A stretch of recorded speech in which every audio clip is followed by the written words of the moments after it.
Dad ये सब क्या है? ये देखिए तो सही, ये आधे से ज्यादा कॉन्ट्रैक्ट्स हमें इस वजह से नहीं मिले क्योंकि इनको प्रॉपर तरीके से जवाब ही नहीं दिया गया। ये कौन करता रहा ये काम? करने वाला जब ही वो अभी आएगा उससे बात कर लेना। अब देखो बात ये है दरअसल कि मैं हो रहा हूँ बूढ़ा, मुझसे ये संभाला नहीं जाता। तुम नहीं संभालोगे तो ये सब बर्बाद हो जाएगा। नहीं डैड, आप बूढ़े नहीं हुए। असल मसला ये है कि यहाँ पे काम करने वाले जो है ना वो हरामखोर हो गए। लो भाई, अभी करामत साहब, आपकी बहुत सारी गलतियां निकाली हैं इन्होंने। करामत साहब, मैं तो हैरान हूं, ये आपने क्या किया हुआ है? एक ईमेल तक आपने प्रॉपर्ली क्लाइंट को नहीं की भी। आपको पता है उसकी वजह से हमें कितना नुकसान हुआ है? जी सर, मैंने तो उनको सही जवाब दिया था, लेकिन हमारी टर्म्स एंड कंडीशंस पे उनको कुछ एतराज़ था, जिसकी वजह से ये ऑर्डर हमारी तरफ से निकल गया। अच्छा, तो यानी कि जिन कंपनीज को ये ऑर्डर मिला है, क्या वो बेवकूफ थे? उनकी टर्म्स एंड कंडीशंस उन्होंने मानी ही होंगी ना। हम भी वो मान सकते थे, हमने क्यों नहीं वो की? जी सर, वो बुखारी साहब को बताया था, लेकिन उन्होंने कहा कि इसको रहने दो। ठीक है। और आप सुना है एमडी साहिबा है, और मैंने ये भी सुना कि आप बहुत ज़हीन हैं। उसके बावजूद भी आपने इन क्लाइंट्स को रद्दी की टोकरी में डाल दिया। और पता है मुझे किस चीज़ की परेशानी है? कि डैड ने आपको प्रोडक्शन इंचार्ज से डायरेक्टली एक एमडी बना दिया, और पता नहीं आगे क्या क्या बना देंगे आपको। खैर, अब से मैं यहां सारा काम देखूंगा। और करामत साहब, अगर आपको लगता है ना कि आप बूढ़े हो गए तो प्लीज रिटायरमेंट ले लें। बहुत हो चुका है हमारी कंपनी को नुकसान इस वजह से। जी सर, शायद साहब प्लीज़ मुझे काम करने दें। इंशाल्लाह पूरी कोशिश करूंगा कि अगली दफ़ा आपको शिकायत का मौका ना मिले। ठीक है, चलिए आपको एक आखिरी मौका दे देता हूँ, लेकिन इसके बाद आपकी कोई भी शिकायत मिली ना मुझे, तो मैं आपको बता रहा हूँ ये आपका आखिरी दिन होगा इस कंपनी में। और आपका क्या नाम है? मिस मायरा। प्लीज़ ज़रा इस कंपनी को थोड़ा सा आप भी ज़रा तवज्जो दें, कोई इंपॉर्टेंस दे दें अपनी ज़िंदगी में। समझ आएगा आपको? और कुछ आपको मैं अभी फाइल्स भिजवा रहा हूँ, उनको ईमेल करें आप क्लाइंट्स को। और जो भी कंपनी की पॉलिसी है मैं नहीं जानता, लेकिन हमें ये कॉन्ट्रैक्ट्स लेने हैं हर कीमत पर। समझ आइए आप? आपने उनके टर्म्स एंड कंडीशन पढ़ी हैं? वो हमारी कंपनी पॉलिसी से बिल्कुल नहीं मिलती थी, इसीलिए मना करना पड़ा। पॉलिसी कंपनी की है ना, और कंपनी किसकी है? मेरी है ना। तो मैंने आपसे मशवरा नहीं मांगा, जो मैं आपसे चाह रहा हूं आप उसी तरीके से काम करें। समझ आइए आपको?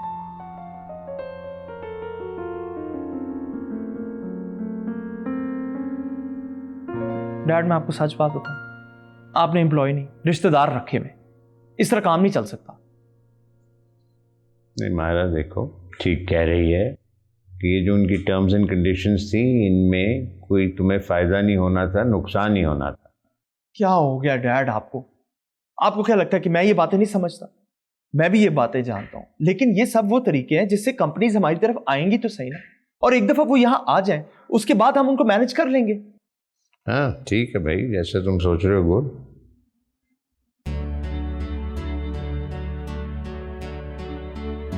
मुझे ये समझ नहीं आ रही, आखिर तुम चाहती क्या हो? पहले खुद शादी से इनकार किया और अब इस्तीफा भी दे आई। क्या हो गया आसमा बेगम? कोई ऐसे ही थोड़ा इस्तीफा दे देता है? कोई मसला हुआ होगा? और वैसे भी मुझे अपनी बेटी पे पूरा एतमाद है, कभी कोई गलत फैसला नहीं कर सकती। अम्मा, आप ही का इस्तीफा भी कबूल नहीं हुआ, वो भी नौकरी कर सकती हैं। बाबा, मैं वहाँ जॉब नहीं करना चाहती, लेकिन कंपनी के कुछ रूल्स की वजह से मुझे वहाँ काम करना पड़ेगा, वरना तो अदालत का सामना हो सकता है। लो भाई, काम आ गया, केस मिल गया। मैं भी काफी दिनों से फारिग बैठा हुआ था मिस मायरा, लेकिन मैं फीस एडवांस में लेता हूँ। तौबा है, यहाँ सीरियस मामला चल रहा है और इन्हें मजाक सूझ रहा है। एक केस आया है, काम, और तुम्हारी नजर में ये मजाक है? बाबा जो भी है, मुझे वहाँ जॉब नहीं करनी। हाँ तो नहीं करो, लेकिन ऐसा करो, मुझे अपने कॉन्ट्रैक्ट की एक कॉपी दो। लेकिन हम केस नहीं जीत सकते। मायरा बेटा, मैंने कभी कोई केस हारा है? तुम दोनों की अकल घास चलने गई है। कल को जो रिश्तेदार बनने वाले थे आज उनसे अदालत में लड़ोगे? कोई तो इज्जत का ख्याल करो, लोग क्या कहेंगे? इज्जत की खातिर ही केस लड़ने की बात कर रहे हैं। मायरा, आप मुझे कॉन्ट्रैक्ट की कॉपी देखते हैं क्या किया जा सकता है। अच्छा बाबा।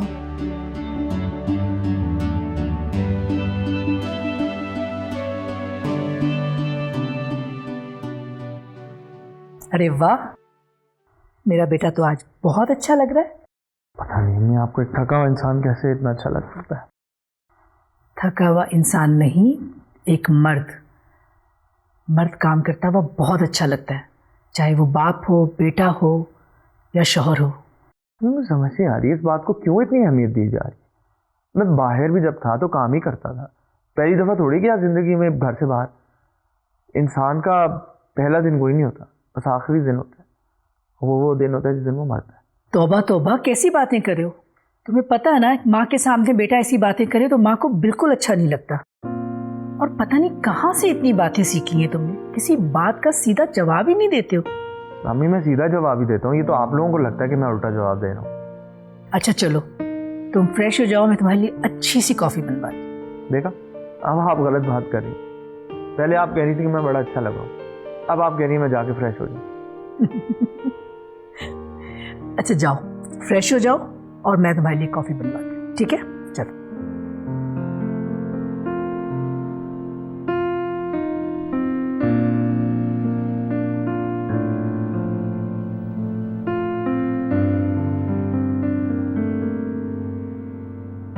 ये ले,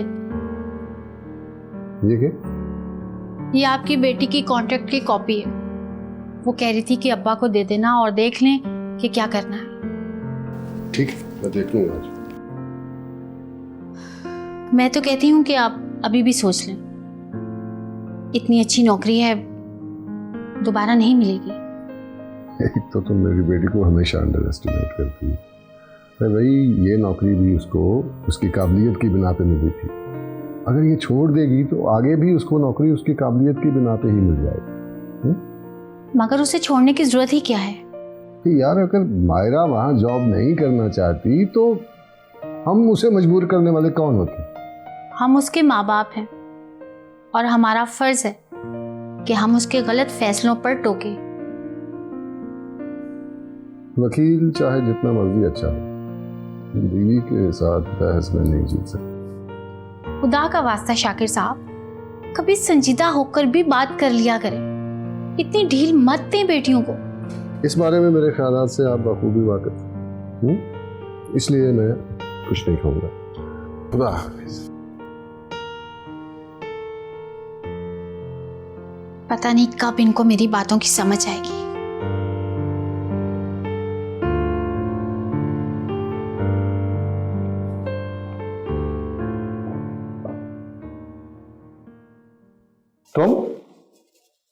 तुम यहाँ क्या कर रही हो? जाओ जाके शायान साहब से मिलो। आज उन्होंने ज्वाइनिंग दी है और तुम्हें तो इस दिन का बहुत शिद्दत से इंतजार था। लगता है आपका मिलने का तजुर्बा अच्छा नहीं रहा। नहीं, ऐसी तो कोई बात नहीं। अरे जाने दे करामत साहब, 5 साल से जानती हूँ आपको। आपके चेहरे के तासुरात देख के बता सकती हूँ आपको डांट पड़ी है या शाबाश मिली है। तो इसको छोड़ो, तुम मुझे बताओ तुम यहाँ क्यों बैठी हो? क्या तुम्हें कोई काम नहीं? आपने मुझे जो काम दिया था वो मैंने मेल कर दिया है आपको। मुझे क्यों मेल की है? वो मेल तो मिस मायरा को करनी थी, वो उनसे रिलेटेड काम था। मुझे तो आपने काम दिया था ना, और मैं तो आपको ही रिपोर्ट करूंगी। बाकी आप जाने और मिस मायरा जाने, मैं अपने जूनियर को रिपोर्ट करना तौहीन समझती हूँ अपनी। खैर, ये तो अब करना पड़ेगा क्योंकि वो इस कंपनी की एमडी है। तुम मानो या ना मानो। मैं तो नहीं मानती उसे। कौन क्या है बहुत जल्दी ये सबको पता चल जाएगा।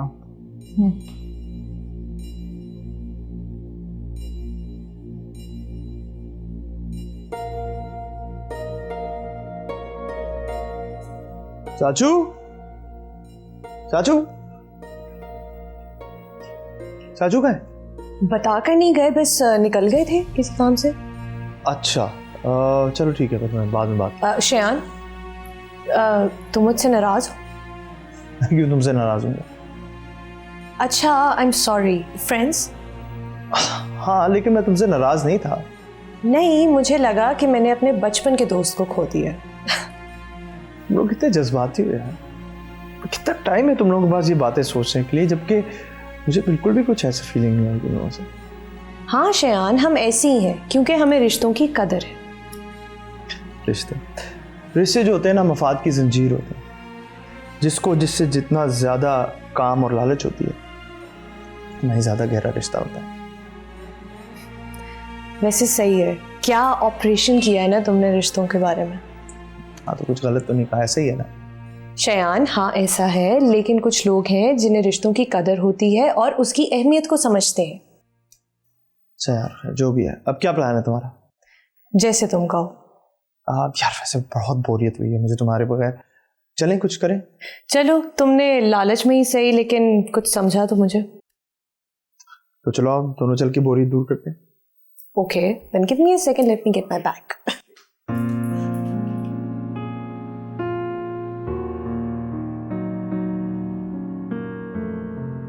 चले? हाँ चलो।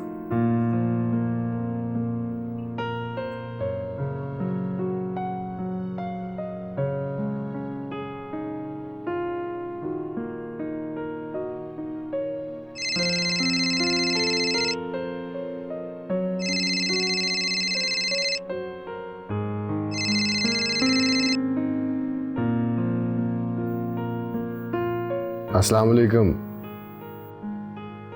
जी बुखारी साहब, कैसे हैं आप? खैरियत से हैं? अल्हम्दुलिल्लाह। नहीं नहीं, ऐसी कोई बात नहीं बुखारी साहब। बात यह है कि औलाद जब समझदार भी हो और फर्माबरदार भी, तो फिर वालिदैन को उनके फैसलों में उनका साथ देना चाहिए। मैं भी बस बाप होने की जिम्मेदारी निभा रहा हूं। जी बस, लेकिन देखे ना, अब मायरा अगर जॉब करना ही नहीं चाह रही तो जी आप ठीक कह रहे हैं। चलें, आपकी खुशी के लिए मैं एक बार जरूर उससे बात करूंगा, लेकिन फैसला उसका अपना होगा। जी बहुत शुक्रिया, बहुत शुक्रिया। अल्लाह हाफ़िज़।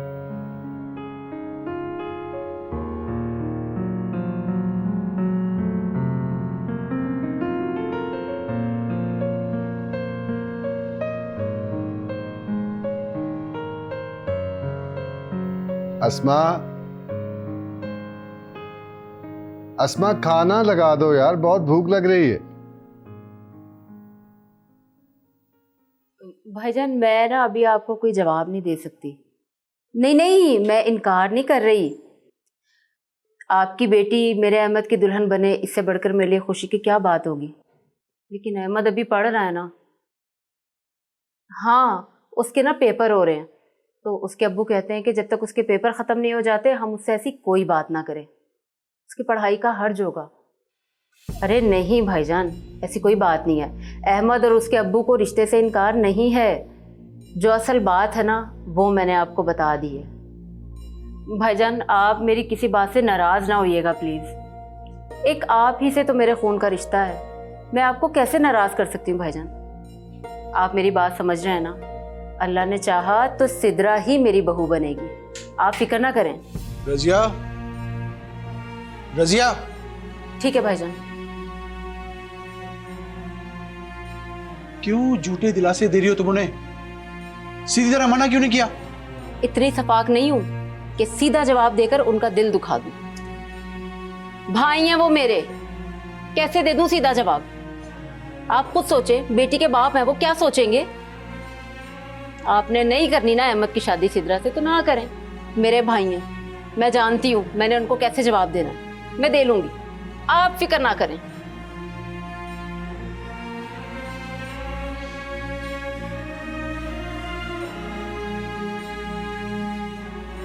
ठीक ही तो कह रहे थे अहमद के अब्बू, मुझे अशफाक भाई को इतनी उम्मीद नहीं दिलानी चाहिए थी, साफ साफ मना ही कर देती। अब जब उन्हें इनकार करूंगी तो कितना दुख होगा उन्हें। वो तो ये सदमा बर्दाश्त ही नहीं कर पाएंगे। ये क्या बेवकूफ़ी कर दी है मैंने।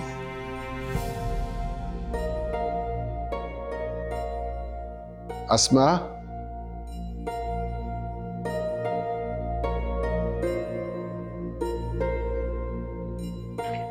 जी मायरा अभी तक वापस नहीं आई? नहीं, वो कह रही थी कि ऑफिस से फ्री होके वो जॉब के लिए किसी से मिलने जाएगी।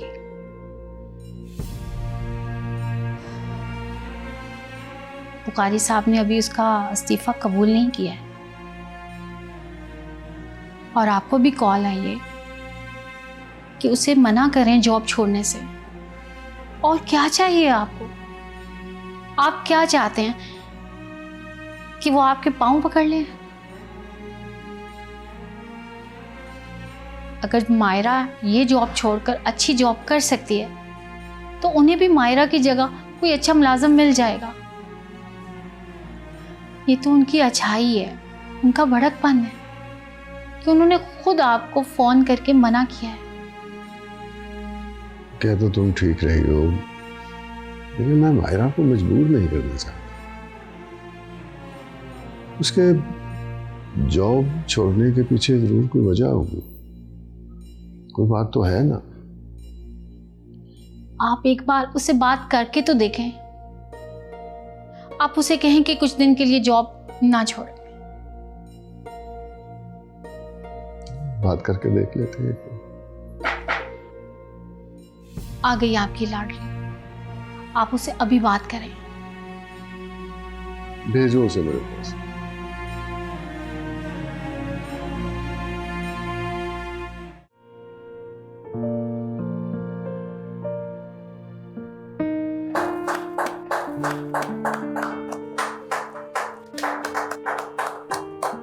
Okay okay okay, thank you.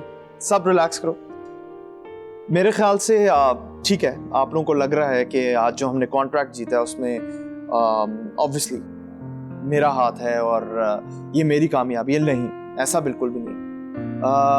मेरे ख्याल से इन तालियों के जो असल मुस्तहिक हैं वो दो लोग हैं मेरी नज़र में, और वो दो लोग हैं मिस्टर करामत एंड मिस मायरा, जिन्होंने मुझे सारी ब्रीफिंग दी, जिनकी ब्रीफिंग सुन के मैंने ये नोट्स बनाए।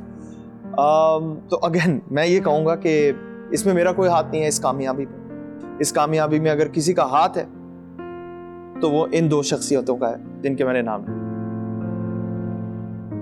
अच्छा, मैं चाहता हूँ कि आप लोग इसी तरीके से मेहनत से काम करें, और मैं ये चाहता हूँ और बल्कि अनाउंस करना चाहता हूँ कि आगे जो आप लोगों को बोनस मिलने वाला है उसका क्रेडिट भी मिस मायरा और मिस्टर करामत को जाता है।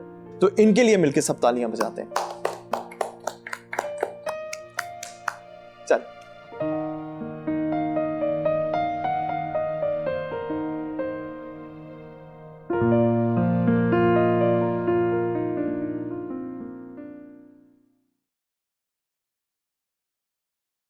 अस्सलाम वालेकुम अम्मा।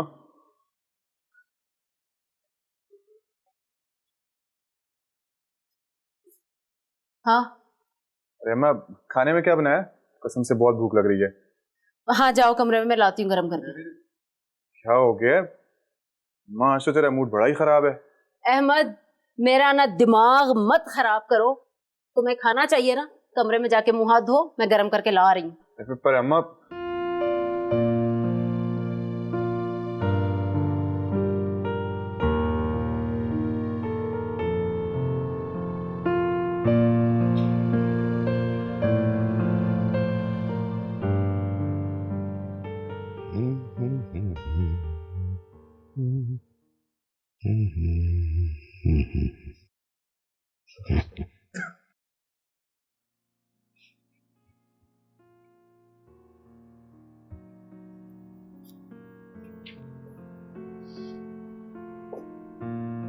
क्या बात है बुखारी साहब, बड़ा मुस्कुराया जा रहा है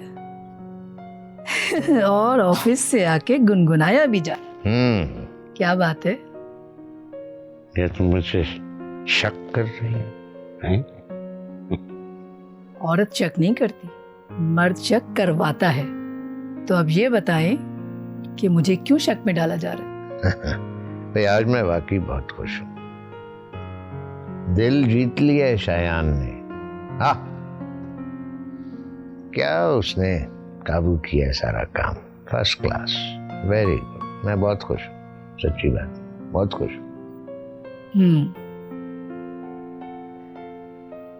बस अब अल्लाह करे कि वो ऐसे ही खुश रहे हमारे साथ। आप जरा एहतियात कीजिएगा, अब कोई ऐसी बात मत कर दीजिएगा कि जिससे फिर वो पहले वाला शायान बन जाए। यह पुराने वाला शायान नहीं है। याद है ये किस तरह छोटा सा होता था, जिद करता था और जिद करने के बाद कहता था मैंने तो जिद कोई नहीं की, ये तो बस आपने खुद ही मुझे लेकर दिए, जो भी चीज हो। बुखारी साहब प्लीज अब ऐसी वैसी कोई बात मत करिएगा कि जिससे फिर वो पहले वाला शायान बन जाए। आपका कहने का मतलब है कि जो पहले वाला शायान था उसका कसूरवार मैं था। लेकिन फिर भी बुखारी साहब एहतियात करनी पड़ेगी, कोई ऐसी वैसी बात मत कर दीजिएगा। जवान खून है, कहीं बिगड़ ना जाए। नहीं बिगड़ता भाई, बस तुम उसके लिए दुआ करो। हाँ। माँ की तो हर सांस में ही औलाद के लिए दुआ होती है। बस अब एक बात ही मान जाए, फिर जो कहेगा मैं करूँगा। और वो क्या? मायरा को मेरी बहू बनाए। मेरा ख्याल है कि अब इस मौजू को ना ही छेड़ा जाए। वैसे भी वो लड़की इनकार तो कर चुकी है, तो क्या फायदा।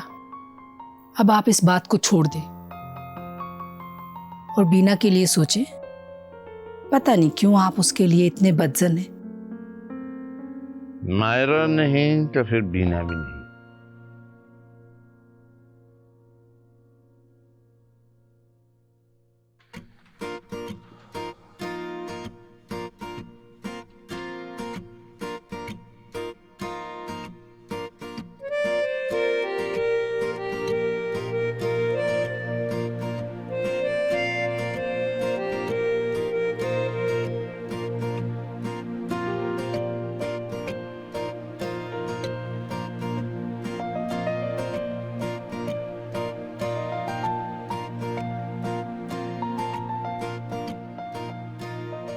हेलो, हाँ सायरा, कैसी हो तुम? क्या कर रही हो? नहीं यार, अभी बात करनी है। हाँ, पागल ही हो गया हूं मैं यार। एक तो तुम इस वाक़े को बार बार मत सोचा करो यार। क्या हो गया? जो होना था हो गया। अब कोई कुछ नहीं बिगाड़ सकता हमारा। अब हमारी स्टोरी में कोई विलन नहीं है, समझी तुम? यार अम्मा ने तो अपनी जिद पकड़ी हुई है, कुछ करता हूं। अरे ऐसे कैसे हो सकता है? शादी तो मैं तुमसे ही करूंगा, इसके लिए चाहे मुझे कुछ भी करना पड़े।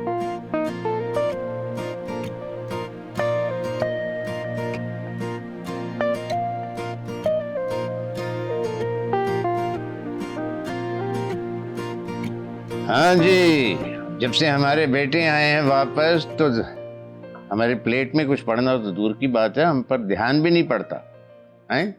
ये कैसी अजीब सी बात है? आपको जो लेना है वो आप खुद डाल लें। अरे भाई, ये बुढ़े मियाँ बीवी के दरमियान ऐसी दिल लगी होती है। बीवियाँ समझती हैं यूं कुछ और उनसे मोहब्बत करता है। तुम भी करोगे ना शादी, तुम्हें भी यूं ही करना पड़ेगा। नहीं, मेरा नहीं ख्याल है ऐसा होगा। ये अजीब सा तरीका नहीं है मोहब्बत का इजहार करने के लिए कि जो आपके लिए काम करेगा उसी से मोहब्बत होगी। इस तरीके से तो आपको घर के मुलाजमों से सबसे ज्यादा मोहब्बत होनी चाहिए, क्योंकि वो तो सारा आपका काम करते हैं। आप जवाब दें ना मेरे बेटे की बात का। हाँ, तुम्हारी बात भी सच्ची है, लेकिन हमारी जो औरतें हैं ना वो बहुत सादा तबीयत की होती है। वो यूं ही उनसे बातचीत करो तो समझती है मोहब्बत सिमट गई। मुझे लगता है आप फिर गलत बोल रहे हैं, क्योंकि शायद अम्मी को इतनी मोहब्बत मिलती नहीं है और वो ये मोहब्बत समेट रही है। आज मुझे बड़ी खुशी हुई है भाई, हमारा बेटा माशाल्लाह इतना समझदार और सच्चा, उसने मुझे कई बार लाजवाब किया है। आई एम सॉरी डैड, लेकिन मेरा ख्याल है जब तक इंसान को खुद पर फख्र ना हो तो वो दूसरों को किस तरह एहसास दिला सकता है उसका। नहीं बेटा, माँ बाप का फख्र ही नहीं, गरूर होती है औलाद। बेटा, मैं क्या तुमसे कोई बात कर सकता हूँ? ऑब्वियसली डैड, आप मुझसे बात कर सकते हैं, आपको किस बात की इजाजत लेने की जरूरत है? मैं चाहता हूँ तुम मायरा से शादी करो।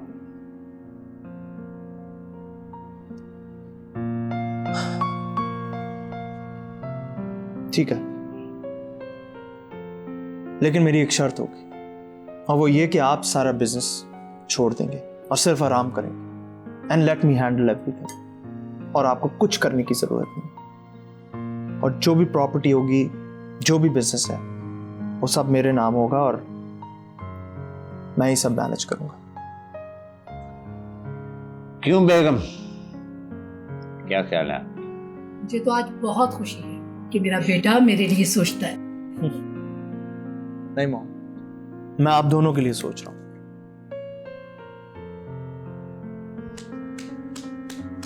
अच्छा भाई, मुझे भी तो कुछ डाल दो अब, हैं?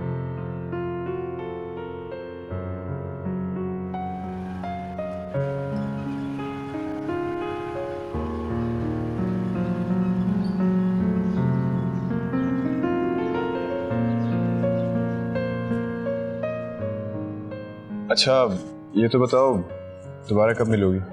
पता नहीं, पहले तो यूनिवर्सिटी के बहाने घर से बाहर निकल आती थी, और अब तो यूनिवर्सिटी भी बंद हो गई है और एग्जाम्स भी खत्म हो गए हैं। पता नहीं अब कैसे मिलेंगे। अच्छा बात सुनो, अगर तुम कहो तो मैं अपने पेरेंट्स को तुम्हारे घर भेज दूं रिश्ते के लिए। क्या हुआ, किस सोच में पड़ गई थी? मैं ये सोच रही हूँ कि जब तुम्हारे वालिदैन मेरे घर रिश्ता लेकर आएंगे तो वो ये तो जरूर पूछेंगे कि हम कब से एक दूसरे से मिल रहे हैं, और अगर उन्हें पता चल गया कि हम इतनी देर से एक दूसरे के साथ मिल रहे हैं तो उनको बहुत बुरा लगेगा। तुम्हें पता है, उन्होंने हमेशा ये कहा है कि हमने उनका कभी एतबार नहीं तोड़ा। मायरा आपी का शायान से रिश्ता हो गया, लेकिन वो आज तक उससे अकेली नहीं हुई।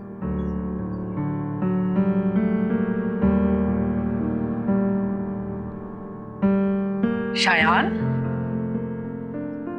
शायान, तो बेटा ऑफिस नहीं जाना?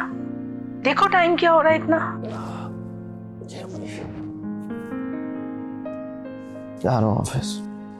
बेटा मेरी बात गौर से सुनो, आज से ये कंपनी तुम चलाओगे, इसके स्याह और सफेद के जिम्मेदार भी तुम ही होंगे। मैं ज्यादा तो नहीं, बस सिर्फ इतना कहना चाहती हूँ कि वहां के जो वर्कर्स हैं उनकी भी जिम्मेदारियां हैं, उनका भी घर है, मजबूरियां हैं, उनके भी बच्चे हैं, और सबसे बढ़कर वो इंसान है। मैं चाहती हूँ कि तुम भी उनका इंसानों की तरह साथ दो। आप फिक्र ना करें, और वैसे भी प्लीज ये नसीहत है आप अभी मुझे कर रही हैं, इसके बाद मुझे बाबा ने भी वही करनी है। प्लीज रिलैक्स करें, सब ठीक हो जाएगा। बेटा माँ बाप का तो काम ही है नसीहत करना। उन्होंने अपनी जिंदगी में जो कुछ सीखा होता है और जो गलतियां की होती हैं, वो चाहते हैं कि उनका सारा इल्म उनकी औलाद के अंदर आ जाए। जी मैं पूरी कोशिश करूँ। बेटा एक बात और, जो तुम्हारे साथ काम करने वाले होते हैं ना, उनमें बहुत से लोग ऐसे होते हैं जो आपका काम अपना समझ के करते हैं, और कुछ लोग ऐसे होते हैं जो सिर्फ वक्त पूरा करते हैं। तो तुमने इन दोनों कैटेगरी के लोगों को साथ लेके चलना है। तो ठीक है अम्मी, लेकिन जो काम नहीं करेगा उसे तो मैं 1 मिनट भी कंपनी में नहीं रहूंगी। नहीं बेटा, इसलिए तो कह रही हूँ कि वो बेवकूफ हैं, हमें अपनी अकल से काम लेना है। हो सकता है बेटा उसके घर में जो रिस्क जा रहा हो, उससे अल्लाह ताला खुश होकर हमारे रिस्क में बरकत डाल दे। नहीं ये कैसी अजीब सी बात कर रही है कि जो लोग काम चोरी कर रहे हैं उनकी वजह से हमारे रिस्क में बरकत आ रही है। ये तो बहुत अजीब बात है। आई एम सॉरी, लेकिन जो नहीं काम करेगा और जो किसी की पहले से ही जगह मार के बैठा हुआ है, उसको तो हमें काम से निकाल देना चाहिए फौरन। ठीक है बेटा, लेकिन फिर भी देखभाल के फैसला करना तुम। पहले मुझे जाने दो। अच्छा चलो जाओ, और अपना बहुत ख्याल रखना, ठीक है? मुझे तुम हमेशा ऐसे ही खुश अच्छे लगते हो। जी अम्मी, मैं जाके तैयार होता हूँ इससे पहले कि बाबा बातें सुनाए। अल्लाह तुम्हें खुश रखे। क्या बना वो कनाल वाली प्रॉपर्टी का? Dad, I am still working on it, हो जाएगा। आओ आओ भतीजे, कैसे रास्ता भूल गए? रास्ता क्यों भूलता मैं? रास्ता भूलता तो यहाँ आता मैं। ओ यार भतीजे, ये मिसाल है। डैड, शयान सीधी बातें करता है और उसे सीधी बातें ही समझ आती है। हाँ बोलो शयान, क्या हालात हैं आजकल? चाचू हालात ये हैं कि जैसे आप चाहते थे वैसा हो गया, सब कुछ मेरे कंट्रोल में है। मुझे पता है तुमने बहुत जल्द कंट्रोल किया चीज़ों पर। हाँ, लेकिन एक मसला था, वो भी तकरीबन सॉर्ट आउट हो गया है। वो क्या मसला था? मैंने शादी के लिए हाँ कर दी है। क्या? ये तुम कैसे कर सकते हो? बीना, तुम खामोश रहो, ये तुम्हारा मसला नहीं है। कैसे मेरा मसला नहीं है डैड? ये मेरा ही मसला है। देखो, हमने दोस्ती का रिश्ता बनाया था, तुम फिर से शुरू हो गई। और वैसे भी एक दफा जब सब कुछ मेरे कंट्रोल में आ जाएगा तो मायरा की वैसे कोई हैसियत नहीं है। ना मायरा मेरी चॉइस है और ना कभी बनेगी। देखा, कुछ पाने के लिए कुछ खोना पड़ता है। जज्बात से नहीं, अकल से काम लिया जाता है। तुमने बिल्कुल ठीक कहा। अब तुम्हें जायदाद का मालिक बनने से कोई नहीं रोक सकता। अच्छा खैर, मेरी एक मीटिंग है, मुझे इस पे जाना। सी यू गाइस लेटर। डैड, ये क्या हो रहा है? आप कैसे इतना मुतमईन हैं वो मायरा से शादी कर लेगा? तुमने शायद सुना नहीं है, वो उसकी मजबूरी है। और शायान मजबूरी की जंजीर इतने देर अपने पैरों में नहीं रख सकता। तुम बस अब खामोश रहो और मायरा का तमाशा देखो, और हम इस तमाशे की आग में सिर्फ तेल डालेंगे।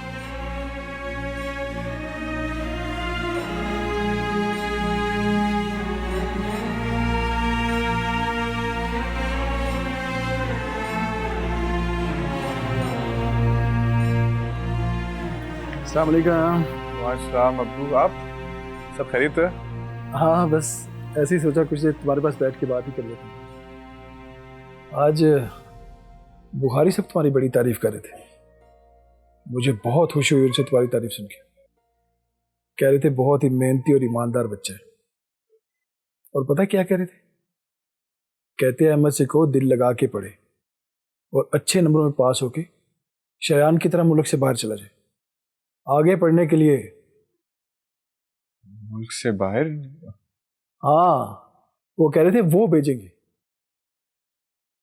देखो बेटा, बुहारी साहब बहुत ही अच्छे इंसान हैं और हमारे बारे में हमेशा अच्छा सोचते हैं। और मुझे पूरा यकीन है जो उन्होंने कहा है वो वैसा ही करेंगे। अगर तुम्हें मुल्क से बाहर भेजे ना पढ़ने के लिए तो यकीन करो तुम्हारी जिंदगी बन जाएगी। बस दिल लगा के पढ़ो मेरा बेटा।